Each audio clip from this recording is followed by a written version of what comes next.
Okay students, terms related to solutions. तो हमने students देखा कि सॉल्यूशंस क्या होते हैं, सस्पेंशंस क्या होते हैं और कोलॉइड्स क्या होते हैं। ठीक है स्टूडेंट्स, उनकी प्रॉपर्टीज देखी, उनमें डिफरेंसेस देखे। अब स्टूडेंट्स उनमें से सॉल्यूशंस जो होते हैं वो सबसे इंपॉर्टेंट होते हैं, तो उनसे रिलेटेड कुछ इंपॉर्टेंट टर्म्स हम यहां पे देखना चाहते हैं स्टूडेंट्स। तो सबसे पहला जो इंपॉर्टेंट टर्म हम देखेंगे students, that is diluted solution या डाइल्यूट सॉल्यूशन या फिर कंसेंट्रेटेड सॉल्यूशन, कंसेंट्रेटेड सॉल्यूशन। ठीक है स्टूडेंट्स, अब डाइल्यूट सॉल्यूशन का क्या मतलब होता है, कंसेंट्रेटेड सॉल्यूशन का मतलब क्या होता है, देखते हैं स्टूडेंट्स। सबसे पहले सॉल्यूशन का एक अच्छा सा एग्जांपल बता सकते हैं स्टूडेंट्स आप।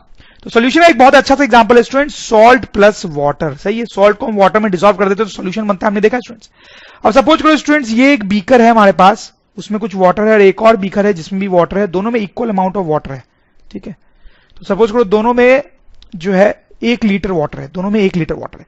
इसमें कुछ सॉल्ट हमने डिसॉल्व किया, इसमें कुछ सॉल्ट डिसॉल्व किया। सपोज करो इसमें हमने 2 ग्राम का सॉल्ट डिसॉल्व किया और इसमें हम 5 ग्राम का सॉल्ट डिसॉल्व करते हैं। ठीक है स्टूडेंट, तो इसमें हमने कम सॉल्ट डिसॉल्व किया और इसमें ज्यादा सॉल्ट डिसॉल्व किया, राइट।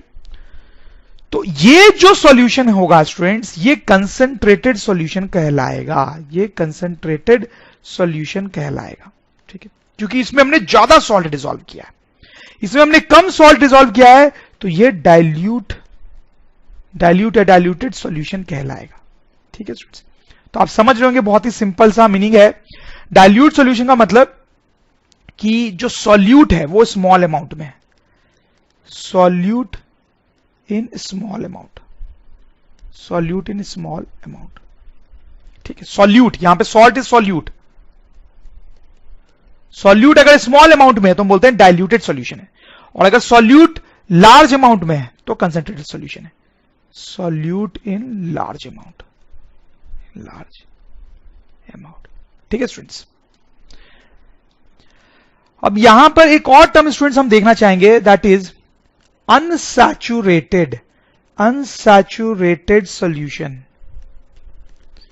या फिर सैचुरेटेड सॉल्यूशन, सैचुरेटेड सॉल्यूशन। क्या मतलब है अनसैचुरेटेड सॉल्यूशन का और सैचुरेटेड सॉल्यूशन का। तो स्टूडेंट्स इसी केस पे आते हैं। तो हमने 2 ग्राम का सॉल्ट मिक्स किया था वाटर में, मिक्स हो गया, 5 ग्राम का मिक्स किया तो भी मिक्स हो गया। ठीक है स्टूडेंट्स, अब स्टूडेंट सपोज करो ये एक बीकर में हमने और वाटर लिया, इसमें हम धीरे धीरे सॉल्ट डालते ही जा रहे हैं। सपोज करो पहले हमने 5 ग्राम का सॉल्ट डाला, वो मिक्स हो गया। ठीक है, तो थोड़ा सा और सॉल्ट डाला, वो भी मिक्स हो गया, डिसॉल्व हो गया, और सॉल्ट डाला तो भी मिक्स हो गया, डिसॉल्व हो गया, और सॉल्ट डाला तो वो भी मिक्स हो गया, डिसॉल्व हो गया। ठीक है, लेकिन बहुत देर बाद क्या होगा स्टूडेंट्स, क्या लगता है आपको, अगर हम सॉल्ट डालते ही जाएंगे तो क्या वो सॉल्ट वाटर में हमेशा डिसॉल्व होता ही जाएगा? नहीं स्टूडेंट्स, ऐसा नहीं होगा। ठीक है, जब बहुत सारा सॉल्ट डाल चुके होंगे, सपोज करो कि 30 ग्राम, ठीक है, सपोज करो आपने 30 ग्राम सॉल्ट डाल दिया और सारा का सारा अच्छे से डिसॉल्व हो गया इसमें। ठीक है, अब हो सकता है कि आप नेक्स्ट अब थोड़ा सा भी और सॉल्ट डालो तो वो इसमें डिसॉल्व नहीं होगा, वो नीचे जाके सेटल हो जाएगा, सॉल्ट नीचे जाके सॉर्ट ऑफ सेटल होने लगेगा। ठीक है, समझ रहे हो मेरी बात स्टूडेंट्स? यहां पे आपने धीरे धीरे सॉल्ट की क्वांटिटी बढ़ाई, वो डिसॉल्व होता गया। सपोज करो 30 ग्राम तक यही कहानी चली। अब थोड़ा भी सॉल्ट अगर आप डालते हो तो वो डिसॉल्व नहीं हो रहा है, वो अलग से, बिल्कुल अलग से सेटल हो जा रहा है नीचे जाके। होता है स्टूडेंट्स ऐसा, आप एक्सपेरिमेंट करके देख सकते हो। ठीक है, तो स्टूडेंट्स यहां पर आता है ये टर्म अनसैचुरेटेड या सैचुरेटेड। ये जो हमारा सॉल्यूशन है, this will be called saturated solution, saturated solution.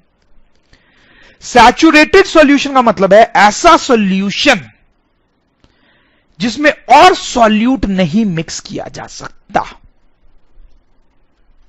तो हम लिख सकते हैं saturated solution is the solution in which no more solute can be dissolve, no more solute can be dissolve. ठीक है, थोड़ा आगे में यहां पे हम थोड़ी सी और बात लिखना चाहेंगे इस डिफिनीशन को और एक्यूरेट करने के लिए, बट वो थोड़ी देर बाद देखेंगे कि क्या लिखना चाहिए, बट अभी आप इतने को ही सही माने। Saturated solution is a solution in which no more solute can be dissolve. ठीक है, तो ये जो सॉल्यूशन है जिसमें 30 ग्राम सॉल्ट हमने डिसॉल्व कर रखा है और इसमें और कोई सॉल्ट डिसॉल्व नहीं होगा, ऐसे सॉल्यूशन को हम बोलते हैं सैचुरेटेड सॉल्यूशन। और ये दोनों जो है हमारे पास, ये दोनों सॉल्यूशन, ठीक है, जिसमें 2 ग्राम सॉल्ट डिजॉल्व है या 5 ग्राम सॉल्ट डिजॉल्व, इसमें और भी सॉल्ट आप डालोगे तो डिजॉल्व हो जाएगा, ठीक है। तो इसमें और भी सॉल्यूट अभी डिजॉल्व किया जा सकता है, तो इनको बोलते हैं अनसैचुरेटेड, इनको बोलते हैं अनसैचुरेटेड सॉल्यूशन। तो अनसैचुरेटेड सॉल्यूशन को हम डिफाइन कर सकते हैं is the solution in which more solute can be dissolved. अब स्टूडेंट्स नेक्स्ट टर्म जो हम देखना चाहेंगे that is solubility. Solubility, solubility क्या होता है, ये बहुत सिंपल है, कुछ हद तक हम इसको देख भी चुके हैं। जैसे सपोज करो स्टूडेंट्स, ये हमारे पास बीकर है और इसमें कुछ वाटर है हमारे पास, ठीक है, 100 ग्राम ऑफ वाटर है, 100 ग्राम ऑफ वाटर, ठीक है, 100 ग्राम ऑफ वाटर है, ठीक है। इसमें हम सॉल्ट डिजॉल्व करते हैं स्टूडेंट्स, सॉल्ट डिजॉल्व करते जाते हैं, ठीक है।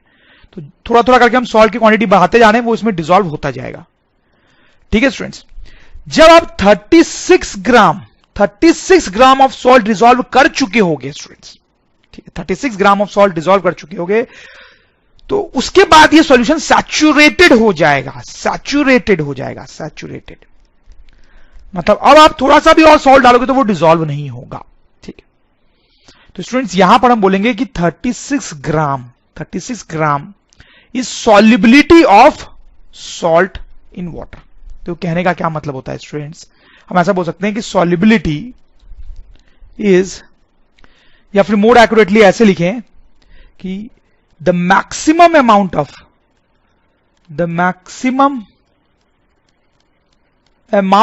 solute that can be, the maximum amount of solute that can be dissolved in 100 gram of solvent, is called solubility of that solute in that solvent। जैसे कि students आप इस केस में देखें, इस केस में सॉल्ट क्या था, सॉल्यूट, ठीक है स्टूडेंट्स, और ये वाटर क्या था, 100 ग्राम का जो वाटर हमने रखा था दैट वाज सॉल्वेंट, ठीक है। तो इस 100 ग्राम के सॉल्वेंट में 36 ग्राम सॉल्ट डिसॉल्व किया जा सकता है मैक्सिमम, उससे ज्यादा सॉल्ट डिसॉल्व नहीं किया जा सकता है। तो हम बोलेंगे स्टूडेंट्स की solubility of salt in water is equals to 36 gram, ऐसा हम बोलेंगे। Solubility of salt in water is 36 gram. कहने का मतलब है कि वाटर अगर हम 100 ग्राम लें तो उसमें मैक्सिमम 36 ग्राम का सॉल्ट डिसॉल्व किया जा सकता है। जैसे स्टूडेंट्स मैं आपको एक और एग्जांपल लेके समझाऊं, जैसे कि सपोज करो इस बीकर में वंस अगेन हमने 100 ग्राम ऑफ वाटर लिया, 100 ग्राम ऑफ वाटर लिया, ठीक है स्टूडेंट्स। इसमें हमने शुगर डिसॉल्व करना शुरू किया, धीरे धीरे हमने शुगर की क्वांटिटी बढ़ाते गए हम, और सारा का सारा शुगर उसमें डिसॉल्व होता गया, ठीक है। लेकिन स्टूडेंट जब आप 204 ग्राम ऑफ शुगर डिसॉल्व कर चुके होंगे तो उसके बाद आप शुगर थोड़ा सा भी और डालोगे तो वो डिसॉल्व नहीं होगा, ठीक है स्टूडेंट्स। तो यहां पर हम स्टूडेंट्स क्या बोल सकते हैं, हम बोल सकते हैं कि solubility of sugar in water, is 204 ग्राम, मतलब 100 ग्राम वाटर में इतना शुगर डिसॉल्व किया जा सकता है, इससे ज्यादा डिसॉल्व नहीं किया जा सकता है। समझ रहे हो आप मेरी बात? अच्छा स्टूडेंट्स आप मुझे बताओ कि अगर मैं 200 ग्राम ऑफ वाटर लूं, 200 ग्राम ऑफ वाटर, ठीक है, और इसमें मैं शुगर डिसॉल्व करने की कोशिश करूं तो कितना शुगर डिसॉल्व हो जाएगा मैक्सिमम, बताओ मुझे, बता सकते हो आप? देखो 100 ग्राम में 204 ग्राम डिसॉल्व हो रहा था, ठीक है, तो 200 ग्राम में मतलब डबल वाटर में शुगर कितना डिसॉल्व होगा, वो भी डबल डिसॉल्व होगा, मतलब 204 into 2 gram, so that will B 408 ग्राम, इतना शुगर उसमें डिसॉल्व होगा स्टूडेंट्स। वैसे स्टूडेंट्स अगर मैं आपको एक दूसरा एग्जांपल दूं कि यहां पे बीकर में 50 ग्राम ऑफ वाटर मैंने लिया, ठीक है, अब मैं इसमें शुगर डिसॉल्व करूं तो कितना शुगर डिसॉल्व हो जाएगा? 100 ग्राम में 204 ग्राम डिसॉल्व हो गया था शुगर का, अब आधा वाटर हमने लिया तो शुगर भी आधा ही डिसॉल्व होगा, 204 divide by 2 gram, that is 102 gram. Students आप समझ रहे हो मेरी बात? आपको कॉन्सेप्ट एकदम क्लियर हो गया होगा। एक और बात जो आपके ध्यान में डेफिनेटली चली रही होगी, बहुत सिंपल सी बात है कि यहां पर सैचुरेटेड सॉल्यूशन जो हमने पढ़ा था उसकी भी हम बात कर सकते हैं। जैसे यहां पर जब हमने 36 ग्राम ऑफ सॉल्ट डिसॉल्व किया है, ठीक है, और कोई सॉल्ट डिसॉल्व नहीं हो सकता है, तो this is a saturated solution. ये भी शुगर का 204 ग्राम में डिसॉल्व किया है और कोई शुगर यहां डिसॉल्व नहीं हो सकता था, ठीक है, तो this is saturated solution of sugar. This was also saturated solution of sugar. This was also saturated solution of sugar. तो हम चाहें स्टूडेंट्स तो सॉल्युबिलिटी की डेफिनेशन थोड़ी अलग तरीके से भी लिख सकते हैं, और आप बिल्कुल समझ रहे होंगे मेरी बात कि the amount of solute needed to make saturated solution of 100 gram of solvent is called solubility of that solute in that solvent। मतलब जितना शुगर में यहां पे मुझे मिलाने की जरूरत है 100 ग्राम वाटर में, इसको एक सैचुरेटेड सॉल्यूशन बनाने के लिए, वही कहलाएगा सॉल्युबिलिटी, वही कहलाएगा सॉल्युबिलिटी। आई होप स्टूडेंट्स आप समझ रहे होंगे मेरी बात। जैसे मैं आपको और बताऊं, जैसे आप देखिए मैंने यहां पे लिस्ट बनाई है। कॉमन सॉल्ट जो होता है जो हम स्टूडेंट्स खाते हैं उसकी सॉल्युबिलिटी वाटर में होती है 36 ग्राम। तो हमने जैसे बात की है, इसका मतलब यह है कि 100 ग्राम वाटर हम लेंगे तो उसमें 36 ग्राम जो सॉल्ट है वो डिसॉल्व हो जाएगा और सैचुरेटेड सॉल्यूशन बनेगा, ठीक है, और ज्यादा सॉल्ट इसमें डिसॉल्व नहीं हो पाएगा। वैसे हमने शुगर की बात की कि शुगर की सॉल्युबिलिटी 204 ग्राम होती है। वैसे कॉपर सल्फेट एक सब्सटेंस होता है, उसकी सॉल्युबिलिटी 21 ग्राम होती है। इसका मतलब है स्टूडेंट्स की 100 ग्राम अगर हमने वाटर लिया, 100 ग्राम हमने वाटर लिया तो उसमें 21 ग्राम जो कॉपर सल्फेट है वो डिसॉल्व हो जाएगा, लेकिन 21 ग्राम से ज्यादा डिसॉल्व नहीं हो पाएगा। और जब 21 ग्राम कॉपर सल्फेट उसमें डिसॉल्व हो जाएगा तो एक सैचुरेटेड सॉल्यूशन बनेगा। वैसे अमोनियम क्लोराइड की सॉल्युबिलिटी वाटर में 37 ग्राम, पोटाशियम क्लोराइड की 34 ग्राम, पोटाशियम नाइट्रेट की 32 ग्राम। तो स्टूडेंट्स आप देख सकते हैं डिफरेंट सब्सटेंसेस की वाटर में अलग अलग सॉल्युबिलिटी होती है।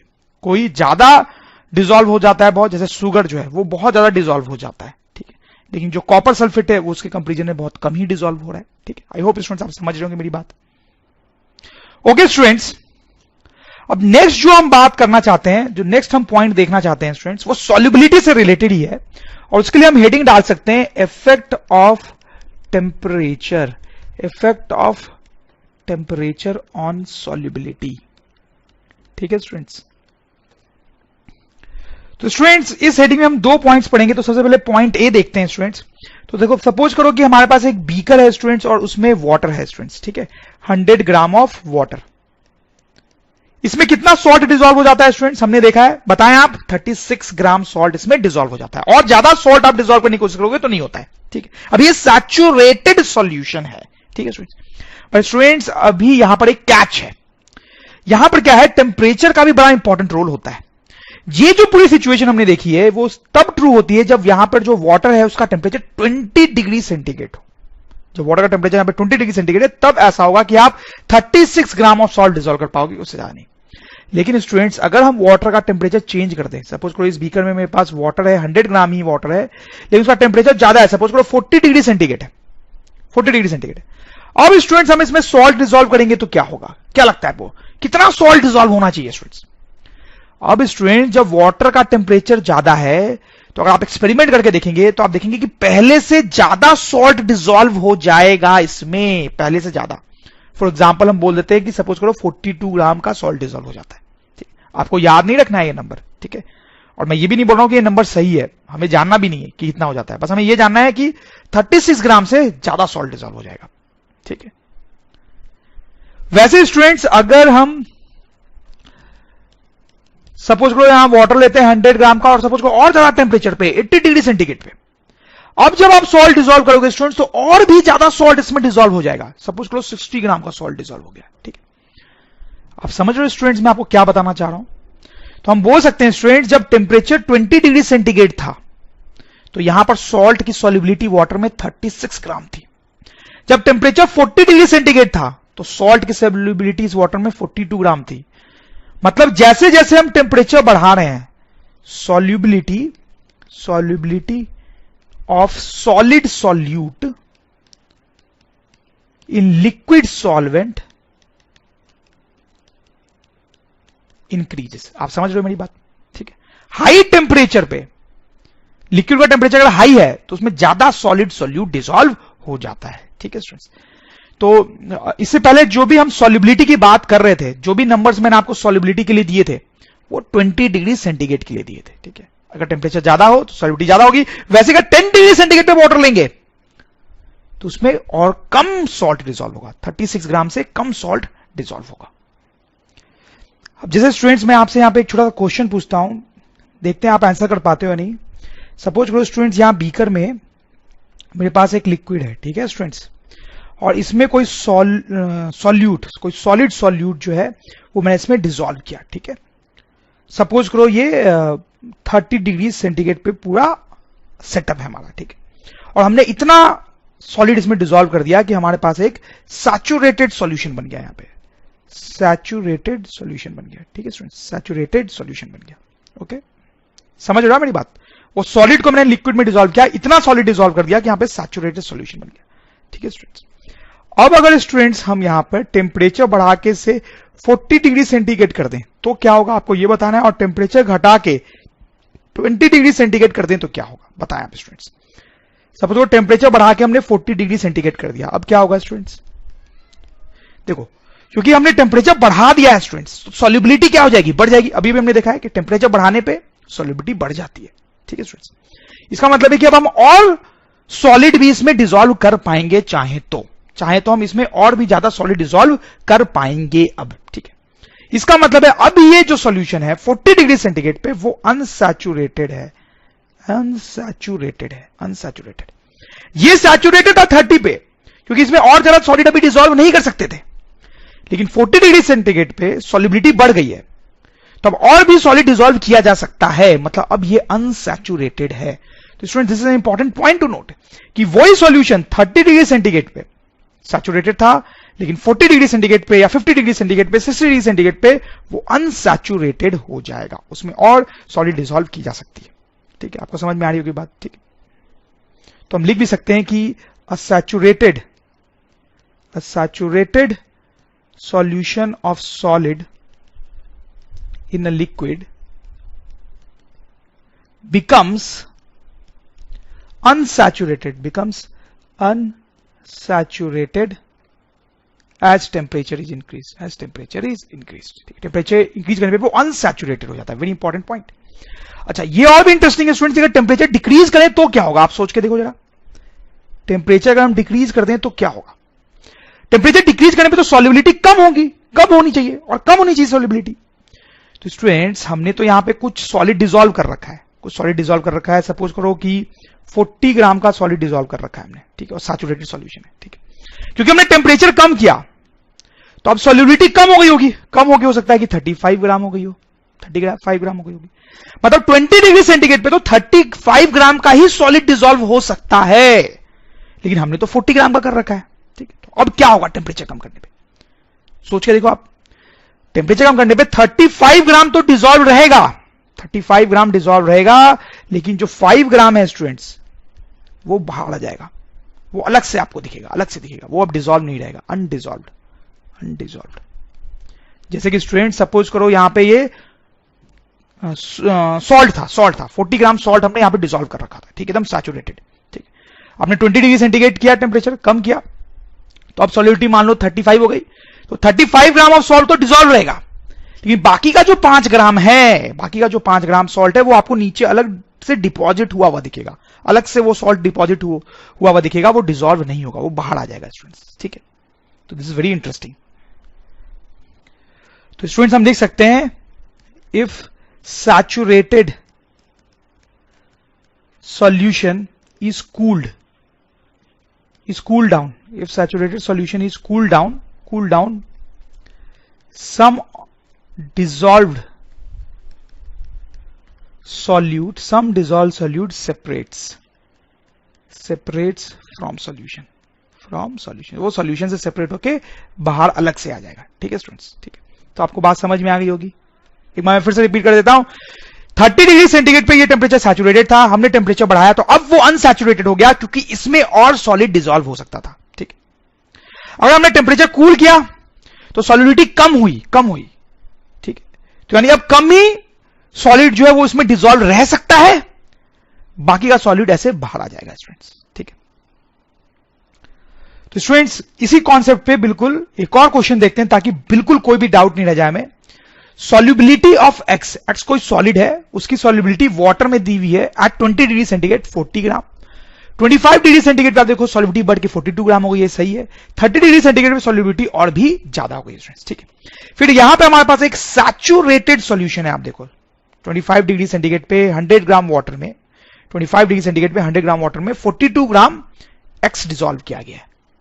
42 ग्राम एक्स डिसॉल्व किया गया है। ठीक है स्टूडेंट्स, तो देखो 25 डिग्री सेंटीग्रेड पे 42 ग्राम ही सॉल्युबिलिटी थी, तो वो डिसॉल्व किया गया, मतलब सैचुरेटेड है, ये सैचुरेटेड सॉल्यूशन है। ठीक है स्टूडेंट्स, अब इसका टेम्परेचर 30 डिग्री तक ले जाया गया, 25 से 30 डिग्री तक ले जाया गया। ठीक है, अब उसमें एक्स अमाउंट का सब्सटेंस और डिसॉल्व किया जा रहा है, तो ये एक्स की वैल्यू क्या है ये हमें बताना है। ठीक है, अगर इसमें एक्स अमाउंट का सब्सटेंस और डिसॉल्व किया गया, ठीक है, तो हमें बताना है कि एक्स की वैल्यू क्या हो सकती है स्टूडेंट्स। ठीक है, तो अब स्टूडेंट देखिए 30 डिग्री सेंटीग्रेड पे जो सॉल्युबिलिटी है वो 45 है। ठीक है, तो यानी कि यहां पर ये जो वाटर है इसमें 45 ग्राम सॉलिड डिसॉल्व किया जा सकता है, टोटल 45 ग्राम। 42 ग्राम तो पहले से है। ठीक है, तो अब ये एक्स जो हमने डिसॉल्व किया है एक्स्ट्रा, वो कितना होगा students? Very simple, X will be 45 minus 42, that is 3 gram. That is our answer. ठीक है स्टूडेंट्स, बहुत सिंपल है। उसी तरह से ये दूसरा पार्ट है इस क्वेश्चन का स्टूडेंट्स, कि ये जो सैचुरेटेड सॉल्यूशन है उसका टेम्परेचर कम करके 20 डिग्री सेंटीग्रेड किया गया, तो टेम्परेचर कम करने पे क्या हुआ, कुछ सॉलिड सब्सटेंस ऐसे बाहर सेपरेट आउट हो गया। कितना सेपरेट आउट हुआ उसका मास हमें बताना है स्टूडेंट्स। ठीक है, तो देखिए 20 डिग्री सेंटीग्रेड पे सॉल्युबिलिटी है 40, तो यहां पर 40 ग्राम ही डिसॉल्व रह सकता है, सॉलिड 40 ग्राम ही रह सकता है। ठीक है, जबकि हमने 42 ग्राम डिसॉल्व कर रखा है, इसका मतलब कितना बाहर आ जाएगा students? 42 minus 40 that is 2 gram. तो that will be our answer students. I hope students आपको समझ में आई होगी बात, सही है ना स्टूडेंट्स? चलो आपको मैं पीछे की एक बात याद दिलाऊं, उस स्लाइड पे ही जाता हूं। ये स्लाइड देखें स्टूडेंट्स, ये स्लाइड देखें, यहां पर ये सैचुरेटेड सॉल्यूशन की डिफिनीशन हमने लिखी थी और कुछ छोड़ दिया था, वो अब पूरा करने का टाइम आ गया है। हमने लिखा था कि saturated solution is the solution in which no more solute can be dissolve. ठीक है, जैसे हमने एग्जांपल में देखा था कि यहां पे 30 ग्राम सॉलिड हमने डिसॉल्व किया था और इससे ज्यादा सॉलिड अब डिसॉल्व नहीं हो रहा था, तो हम बोल रहे थे ये सैचुरेटेड है, ये सैचुरेटेड है। ठीक है, सैचुरेटेड सॉल्यूशन ध्यान देंगे आप, is the solution in which no more solute can be dissolve at that temperature. ठीक है, जैसे मान लो अभी यहां पे ऐसा कुछ पर्टिकुलर टेम्परेचर होगा, ठीक है, तो 30 ग्राम का ही सॉलिड आप डिसॉल्व कर पा रहे हो। ठीक है, और ये सैचुरेटेड है। ठीक है, सैचुरेटेड है। ठीक है, इसी टेम्परेचर पे और सॉलिड डिसॉल्व नहीं होगा इस पे। ठीक है, इसलिए सैचुरेटेड है। हाँ, आप इसका टेम्परेचर बढ़ाओगे, अगर टेम्परेचर बढ़ा दिया आपने इसका, तब तो और डिसॉल्व हो ही जाएगा ना सॉलिड। ठीक है, तो इसी टेम्परेचर पे अगर और सॉलिड डिसॉल्व नहीं हो रहा है तो हम बोलेंगे ये सैचुरेटेड सॉल्यूशन है। तो saturated solution is the solution in which no more solute can be dissolved at that temperature. वैसे unsaturated solution is a solution in which more solute can be dissolved at that temperature. ठीक है students, तो student वापस आ गए अपनी slide पे। तो student हम पढ़ क्या रहे थे, हम बेसिकली पढ़ रहे थे effect of temperature on solubility. ठीक है स्टूडेंट्स, तो काफी देर हमने इसकी बात की और हमने ये बात की कि टेम्परेचर बढ़ाने पे सॉल्युबिलिटी बढ़ जाती है स्टूडेंट्स, बढ़ जाती है। ठीक है, और ये पार्ट ए था, अभी पार्ट ए, यानी पार्ट बी अभी पढ़ना बाकी है। तो लेट्स गो टुवर्ड्स दैट। देखो पार्ट बी में स्टूडेंट्स हम थोड़े अलग टाइप के सॉल्यूशंस की बात करेंगे। आपको याद होगा कि जो कोल्ड ड्रिंक्स होती हैं वो भी सॉल्यूशन होती हैं स्टूडेंट्स, मैंने आपको बताया था। ऑब्वियसली ये लिक्विड्स होती हैं जिनमें गैस डिसॉल्व होती है स्टूडेंट्स, गैस। कोल्ड ड्रिंक में खास करके कार्बन डाइऑक्साइड गैस डिसॉल्व होती है, कार्बन डाइऑक्साइड। ठीक है स्टूडेंट्स, तो these are actually solution of gas in liquid, solution of gas in liquid. ठीक है स्टूडेंट्स। तो यहां पर कोल्ड ड्रिंक जो लिक्विड है दैट इज एक्चुअली सॉल्वेंट, और उसमें जो कार्बन डाइऑक्साइड गैस डिसॉल्व होती है दैट इज सोल्यूट। ठीक है स्टूडेंट्स। जो बॉटल में कोल्ड ड्रिंक आती है उसमें आपने देखा भी होगा गैस के बबल्स दिखाई देते हैं, बॉटल में जो आती है, ठीक है, तो वो कार्बन डाइऑक्साइड गैस के बबल्स होते हैं। ठीक है स्टूडेंट्स। तो पार्ट ए में हम कैसे सॉल्यूशंस देख रहे थे स्टूडेंट्स, उसमें सॉल्यूट जो है वो सॉलिड था, जैसे कि सॉल्ट, ठीक है, सॉल्यूट जो था वो सॉलिड था, वहां पे सॉलिड जो है वो किसी लिक्विड में डिसॉल्व था। ठीक है, तब हमने बात की थी कि टेम्परेचर का क्या इफेक्ट होता है सॉल्युबिलिटी पे। ठीक है, यहां पर हम देखेंगे कि अगर गैस कोई डिसॉल्व है लिक्विड में तो सॉल्युबिलिटी पे क्या इफेक्ट होता है टेम्परेचर का। वेरी इंटरेस्टिंगली यहां पे स्टूडेंट्स उल्टा होता है, यहां पर अगर टेम्परेचर बढ़ाया जाए तो सॉल्युबिलिटी कम हो जाती है, सॉल्युबिलिटी कम हो जाती है, जबकि ए पार्ट में बढ़ रही थी। कहने का मतलब है स्टूडेंट्स कि अगर हमारे पास यहां कोई लिक्विड है स्टूडेंट्स, ठीक है, लिक्विड, और उसमें कोई गैस डिसॉल्व की गई है, जैसे कि मान लो ये कोल्ड ड्रिंक है, उसमें कार्बन डाइऑक्साइड गैस डिसॉल्व है, ठीक है, मान लो ये 20 डिग्री सेंटीग्रेड पे, ठीक है, और इस कोल्ड ड्रिंक का टेम्परेचर हम बढ़ा के 30 डिग्री सेंटीग्रेड करते हैं और दूसरे केस में 10 डिग्री सेंटीग्रेड करते हैं। ठीक है, तो अब देखो 10 डिग्री सेंटीग्रेड जब हमने कर दिया इसका टेम्परेचर, तो क्या हुआ है, बेसिकली टेम्परेचर हमने कम किया, टेम्परेचर कम किया, तो सॉल्युबिलिटी जो है वो बढ़ेगी, सॉल्युबिलिटी बढ़ेगी स्टूडेंट्स। ठीक है, इसका मतलब इसमें और गैस जो है वो अब डिसॉल्व की जा सकती है। मान लो इसमें हमने मैक्सिमम गैस डिसॉल्व कर दी थी, एकदम सैचुरेट कर दिया था मैक्सिमम गैस डिसॉल्व करके, ठीक है, लेकिन हमने टेम्परेचर कम कर दी तो सॉल्युबिलिटी बढ़ गई, अब और गैस भी इसमें डिसॉल्व की जा सकती है। ठीक है, लेकिन स्टूडेंट्स अगर हम इसको 30 डिग्री सेंटीग्रेड पे ले जाए तो क्या होगा, हमने टेम्परेचर बढ़ा दिया, टेम्परेचर बढ़ा दिया तो मतलब सॉल्युबिलिटी जो है इसमें हमने कम कर दी है स्टूडेंट्स, कम कर दी है सॉल्युबिलिटी, मतलब कम ही गैस डिसॉल्व रह सकती है इसमें, कम ही गैस डिसॉल्व रह सकती है। इसका मतलब कुछ गैस जो है वो बाहर आ जाएगी, कुछ गैस जो है वो बाहर आ जाएगी, gas comes out, comes out. अब समझो मेरी बात इसमें, ठीक है। तो अगर कोई गैस डिसॉल्व है लिक्विड में, गैस डिसॉल्व है लिक्विड में, तो टेम्परेचर बढ़ाने में सॉल्युबिलिटी कम होती है, कम होती है। सॉलिड का उल्टा होता है यहां पे स्टूडेंट्स, समझ रहे हो मेरी बात। तो स्टूडेंट्स अब जो नेक्स्ट 5th पॉइंट हम देखने वाले हैं वो ये है effect of pressure, effect of pressure on solubility. ठीक है स्टूडेंट्स, तो 4th पॉइंट, इसके पहले वाला जो पॉइंट हमने देखा था उसमें देखा था कि टेम्परेचर का क्या इफेक्ट होता है सॉल्युबिलिटी पे, अब देखेंगे प्रेशर का क्या इफेक्ट होता है। और वैसे यहां पर भी हम 2 पार्ट देखेंगे, आप समझ गए होंगे कैसे 2 पार्ट्स। पहले पार्ट हम देखेंगे कि अगर कोई सॉलिड लिक्विड में डिसॉल्व है, कोई सॉलिड लिक्विड में डिसॉल्व है, जैसे कि सॉल्ट प्लस वाटर, ठीक है, तो क्या होता है। और दूसरे केस में हम देखेंगे कोई गैस अगर लिक्विड में डिसॉल्व है, जैसे कि कोल्ड ड्रिंक्स, ठीक है, तो उस केस में क्या होता है स्टूडेंट्स। ठीक है, तो सपोज कर लो स्टूडेंट्स कि यहां पर हमारे पास बीकर में वाटर है और हमने सॉल्ट डिसॉल्व कर रखा है उसमें, ठीक है, और यहां पर हमारे पास कोई लिक्विड है, ठीक है, या कोल्ड ड्रिंक है, उसमें हमने गैस डिसॉल्व कर रखा है। ठीक है, तो टेम्परेचर का क्या इफेक्ट हमने देखा ही है, टेम्परेचर बढ़ाने पे यहां पे सॉल्युबिलिटी बढ़ जाती है, लेकिन यहां पे टेम्परेचर बढ़ाने पे क्या होता है स्टूडेंट्स, सॉल्युबिलिटी कम हो जाती है। ठीक, लेकिन यहां पे प्रेशर बढ़ाने पे सॉल्युबिलिटी बढ़ जाती है स्टूडेंट्स, प्रेशर बढ़ाने पे सॉल्युबिलिटी बढ़ जाती है और प्रेशर कम करने पे सॉल्युबिलिटी कम हो जाती है। ठीक, जितना ज्यादा प्रेशर होगा ना स्टूडेंट्स उतनी ज्यादा गैस इसमें डिसॉल्व हो जाएगी, उतनी ज्यादा गैस डिसॉल्व हो जाएगी स्टूडेंट्स। इसलिए जो कोल्ड ड्रिंक्स होती हैं उनको बहुत हाई प्रेशर पे पैक किया जाता है ताकि ज्यादा ज्यादा गैस डिसॉल्व हो सके। ठीक है, हम चाहे तो लिख भी सकते हैं, cold drinks are packed at high pressure so that lot of gas can be dissolve. ठीक है स्टूडेंट्स, अब वेरी इंटरेस्टिंगली यहां पर अगर आप प्रेशर चेंज करोगे ना तो कोई फर्क नहीं पड़ता सॉल्युबिलिटी पे, pressure has no effect on solubility. ठीक है स्टूडेंट्स, ठीक है, सॉलिड को जब हम लिक्विड में डिसॉल्व कराते हैं तो प्रेशर का कोई इफेक्ट नहीं होता है सॉल्युबिलिटी पे। ठीक है स्टूडेंट्स, आगे बढ़े। तो स्टूडेंट्स सॉल्यूशंस रिलेटेड बहुत सारे हम टर्म्स देख चुके हैं, अब एक और नया टर्म हम देखेंगे which is an interesting term once again, concentration of solution. Important term है स्टूडेंट्स ये। ठीक है, इसके भी 2 पार्ट्स हैं। First of all part A, इस पार्ट में हम देखेंगे स्टूडेंट्स कि अगर कोई सॉलिड लिक्विड में डिसॉल्व है तब हम इस टर्म की बात करेंगे, कंसंट्रेशन ऑफ सॉल्यूशन। मतलब सॉलिड जो है वो सॉल्यूट है और लिक्विड जो है वो सॉल्वेंट है, जैसे कि स्टूडेंट्स सॉल्ट प्लस वाटर हो गया या फिर शुगर प्लस वाटर हो गया। ठीक है, तो इस टाइप के जो सॉल्यूशंस होते हैं उनकी यहां पे हम बात करेंगे, उनके कंसंट्रेशन की बात करेंगे। ठीक है, उनके कंसंट्रेशन का क्या मतलब होता है, तो एक तो बहुत ही सिंपल सी बात है जो कि आप तुरंत ही समझ जाएंगे स्टूडेंट्स कि ये बीकर में मेरे पास कुछ वाटर है और इस बीकर में भी मेरे पास कुछ वाटर है, से इक्वल अमाउंट का वाटर है, ठीक है।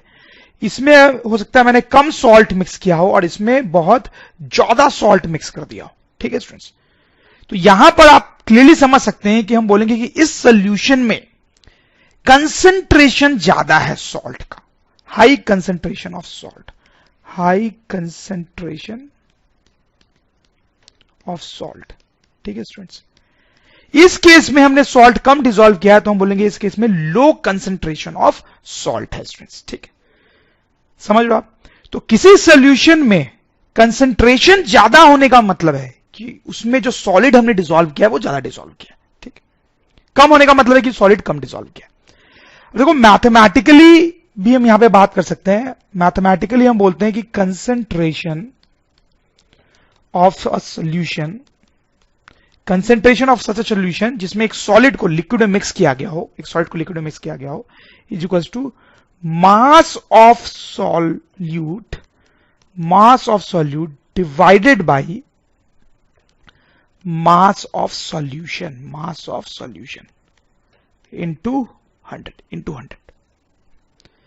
अगर किसी सॉल्यूशन का कंसंट्रेशन आपको निकालना है तो आप मास ऑफ सॉल्यूट लिखोगे divide by mass of solution, mass of solution, ठीक है स्टूडेंट्स। जैसे कि एक नंबर ले लेते हैं हम यहां पे, सपोज करो कि यहां पर आपने जो सॉल्ट डिसॉल्व किया वो है 20 ग्राम, ठीक है स्टूडेंट्स, और यहां पर ये जो वाटर था वो था 100 ग्राम, 100 ग्राम वाटर, ठीक है स्टूडेंट्स।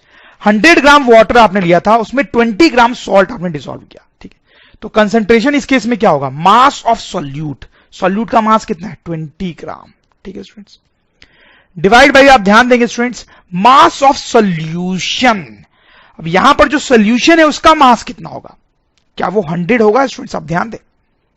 क्या यहां पे मैं 100 लिखूं, नहीं स्टूडेंट्स, यहां पे मैं लिखूंगा 100 ग्राम प्लस 20 ग्राम।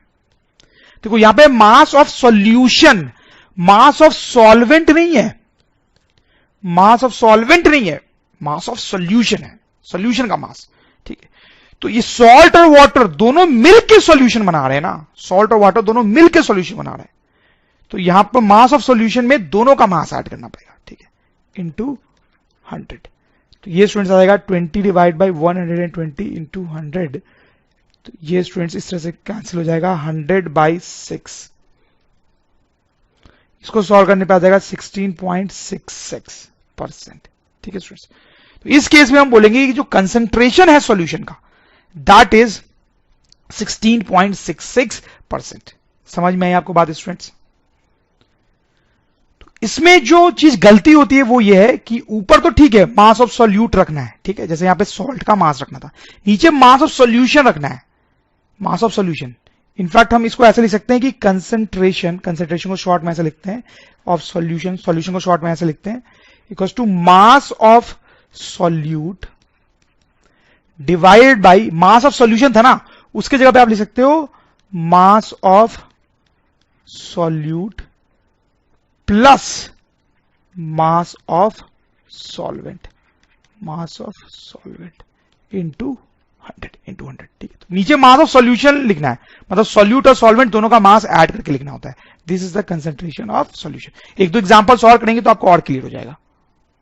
जैसे स्टूडेंट्स ये क्वेश्चन है, आप देखो इसमें क्या बोला जा रहा है कि 10 ग्राम शुगर को 190 ग्राम वाटर में डिसॉल्व किया गया, 10 ग्राम शुगर को 190 ग्राम वाटर में डिसॉल्व किया गया, कंसंट्रेशन ऑफ सॉल्यूशन बताना है।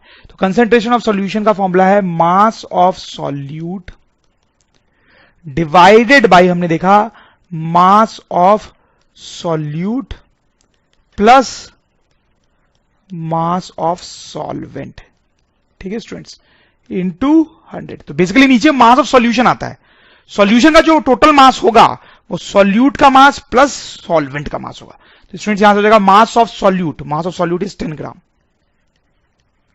Divide by mass of solution, मतलब ये शुगर हमने डाला 10 ग्राम और 190 ग्राम वाटर भी था, तो टोटल मास कितना हो गया इन दोनों का sum, that is 10 gram plus 190 gram into 100, ठीक है स्टूडेंट्स। अब इसको आगे सॉल्व तो कर ही लेंगे, तो यह जाएगा 10/200 इंटू 100 स्टूडेंट्स, तो यह जाएगा 5%। आप सॉल्व करके देखना, ठीक है। तो ये इस तरह से कैंसिल हो जाएगा, 2 से 10 कैंसिल करेंगे तो 5%। तो इस केस में कंसंट्रेशन सॉल्यूशन हो गया 5%। चलो ऐसा एक और क्वेश्चन करते हैं students. 10 gram sugar is dissolve in water. ठीक है, कितने वाटर में ये नहीं बोला जा रहा है। 10 ग्राम शुगर को कुछ वाटर में डिजॉल्व किया गया। मास ऑफ सॉल्यूशन इज 100 ग्राम। अच्छा, तो जो सॉल्यूशन बना उसका टोटल मास 100 ग्राम दिया हुआ है, उसका टोटल मास 100 ग्राम दिया गया है। ठीक, तो आप क्या स्टूडेंट सोच सकते हैं कितने वाटर का यूज किया है हमने यहां पे। टोटल सॉल्यूशन का मास जो है वो 100 ग्राम है, उसमें से 10 ग्राम तो शुगर का ही है मास, मतलब वाटर हमने कितना डाला होगा, जो 90 ग्राम डाला होगा। ठीक है, एनीवे हमें कंसंट्रेशन ऑफ सॉल्यूशन निकालना है, तो हम फॉर्मूला यूज करेंगे मास of solute divided by mass of solution. ठीक है, इनटू 100। ठीक है, तो मास ऑफ सॉल्यूट यहां पे है 10 gram divide by mass of solution. Solution का टोटल मास यहां पे दिया हुआ है 100 ग्राम इनटू 100 स्टूडेंट्स। ये 100 से 100 कैंसिल हो जाएगा, दिस विल बी 10%। तो दैट इज आवर आंसर की कंसंट्रेशन ऑफ सॉल्यूशन इज 10%। तो बहुत ही आसान है स्टूडेंट्स, आप समझ ही रहे होंगे बात। ठीक है, तो देखो हम क्या पढ़ रहे थे स्टूडेंट्स, लास्ट स्लाइड पे जाते हैं। तो हम पढ़ रहे थे कंसंट्रेशन ऑफ सॉल्यूशन कैसे निकालते हैं, तो उसका हम पार्ट ए पढ़ रहे थे। और इस पार्ट ए में क्या था कि जो सॉल्यूट है सॉलिड था, सॉलिड सॉल्यूट को लिक्विड सॉल्वेंट में मिक्स किया गया था। ठीक है स्टूडेंट्स, तो हमने देखा था कि कंसंट्रेशन की बात हम कैसे करते हैं। ओके, अब हम पार्ट बी देखेंगे स्टूडेंट्स। उसमें एक लिक्विड को दूसरे लिक्विड में मिक्स किया गया होगा, मतलब जो सॉल्यूट है वो भी लिक्विड है और जो सॉल्वेंट है वो भी लिक्विड है स्टूडेंट्स। ठीक है, अब कंसंट्रेशन की कैसे बात करते हैं वो हम देखेंगे। जैसे आप देखें स्टूडेंट्स, एक एग्जांपल अगर हम लें तो ये एक बीकर है। ठीक है स्टूडेंट्स, और ये एक और बीकर है। सपोज करो दोनों में इक्वल अमाउंट ऑफ वाटर हमने डाल रखा है, equal amount of water. Suppose करो 100 ग्राम वाटर दोनों में हमने डाल रखा है।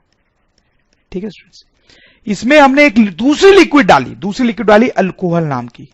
ठीक है स्टूडेंट्स, इसमें भी हमने दूसरी लिक्विड डाली, लेकिन ज्यादा लिक्विड डाल दी। इसमें जो अल्कोहल हमने डाला ज्यादा डाला, अल्कोहल एक लिक्विड होती है। ठीक है, तो यहां पर जो सॉल्यूशन बनेगा उसका कंसंट्रेशन लो होगा।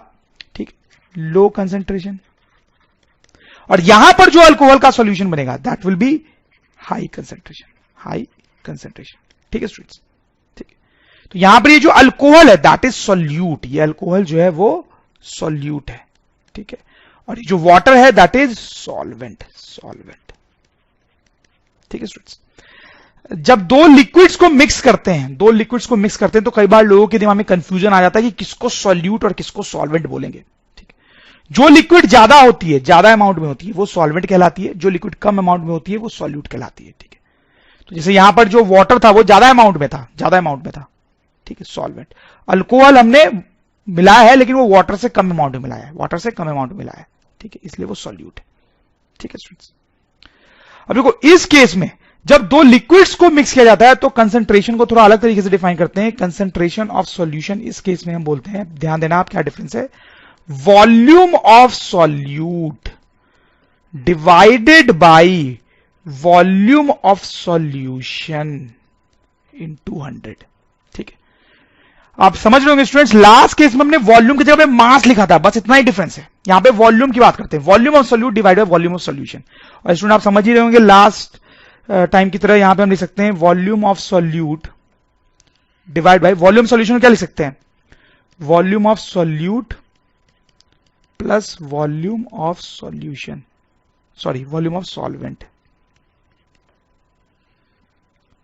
इनटू 100। ठीक है स्टूडेंट्स, तो ये फॉर्मुला भी यूज कर सकते हैं हम कंसंट्रेशन ऑफ सॉल्यूशन निकालने के लिए, और ये फॉर्मुला भी यूज कर सकते हैं जो यूज करना कन्वीनियंट हो।